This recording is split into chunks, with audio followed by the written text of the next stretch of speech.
Okay. Howdy. I don't have a whole lot to say. I have 3 days left. Cannot happen fast enough. I just want to have all of this packed and just not touch it for a couple of days, but that's just not how moving works. I have to do the rest of it on Friday. Got the whole day for it. It's only going to take me a couple hours. Feel pretty good. The last couple of days have been pretty neat. On Sunday, I got to spend some quality time with my little brother and hang out with his cat and eat food and drink. That was super fun. This cat fucked me up, though. I have so many cuts. They're healing up, but for a minute there, they smarted a bit.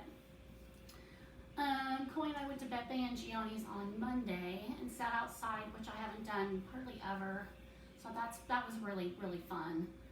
And then we got a bunch of ice cream and porked the fuck out and watched a movie. So that was cool. I'm going to grill with Chrissy and Cass here after a while. I just got back from walking with him in Squealers. A little warm. I think I might take a nap. But yeah, I'm going to grill on my last day of work tomorrow as well. Yeah, and then I think on Friday I'm just going to get this all locked down and bring a toothbrush and a change of clothes over to Coy's, eat and sleep there and shower there, and then just come back and be out of here by noon on Saturday. So that'll be nice. But it's been nice to hang out with folks and, be outside a fair amount. Watched a couple of documentaries. The Go-Go's is really good. I think that's on Hulu. Yeah, I think it's on Hulu. But fuck, man, I bought the Adamant DVD documentary thing. They're reading some really interesting reviews about it, and I thought, that sounds like it might be really good. It's the most disappointing documentary of any kind I've ever seen. You can barely hear anyone talk. When you can, nobody's enunciating, and it's not like an accent thing. It's like somebody just nobody invested in any speakers at all. You can't fucking hear anyone. And I think that, 7 years ago, he was at a different place in his mental health journey than he is now, which is for a good thing. But he seemed to be in a very different place than I'd seen him in interviews previously. We're not always in the same place. We're always moving forward, and I get that. But that was kind of weird too. I don't like how he came off. And Coy and I were about to see him over at the McDonald's right before they shut down all their shows.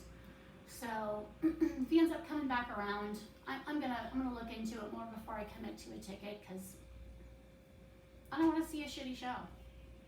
And after watching the documentary, fuck, that was bad. Yeah.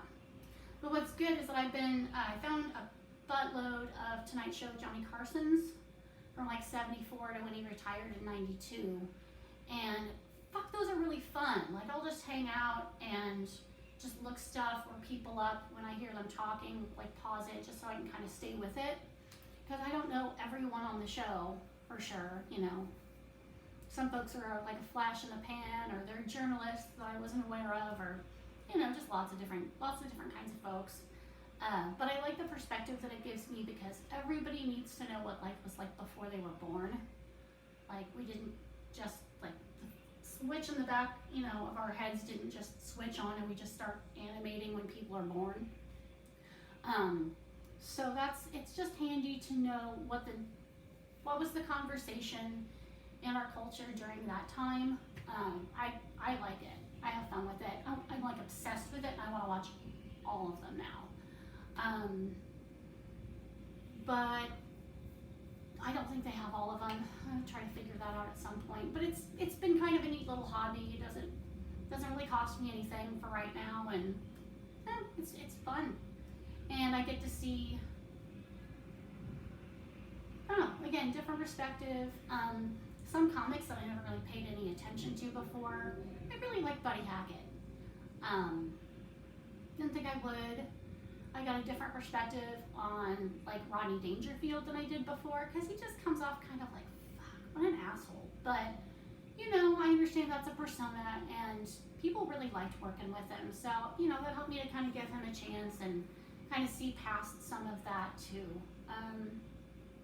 But I don't have a whole lot to do. Most of my shit's packed away, so, you know, just another couple of days. I really don't have anything to say or anything really going on. But I wanted to check in, let y'all know. Next time you hear from me, I'm going to give you a tour of the place. Cool. Alright, I love you guys. I will talk to you next week. Alright, word up.